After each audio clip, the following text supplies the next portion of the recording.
lungsod. Itinit kami na dapat episyente at transparent na paggamit ng pondo ng bawat lokal na pamahalaan.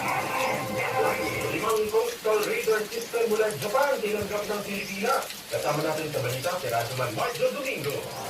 Tinanggap ni Department of National Defense ng Pilipinas ang limang coastal radar system mula sa ilalim ng Official Security Assistance ng Japan sa binakang seremonyang handover sa Camp Aguinaldo. Ang nagsabing seremonya ay pinangunahan ng Secretary ng National Defense na si Deputy Dole Jr. at ang Ambassador ng Japan ng Pilipinas, His Excellency Enzo Aduya. Kabilang sa proyekto ang radar unit, surveillance and military equipment, communication systems at iba pang support components para sa coastal monitoring at maritime security operations, kung saan ang nasabing proyekto ay inaasahang magpapalakas ng surveillance coverage, koordinasyon sa maritime operations, humanitarian assistance at disaster response, at iba pang security operations ng Philippine Navy. Nagpasalamat naman si Secretary Fedoro sa pamahalaan ng Japan dahil sa patuloy kong pagpapalawak na ugnayan ng dalawang bansa na may layong maisulo ang kapayapaan at lukadan sa rehiyon ng Indo-Pacific.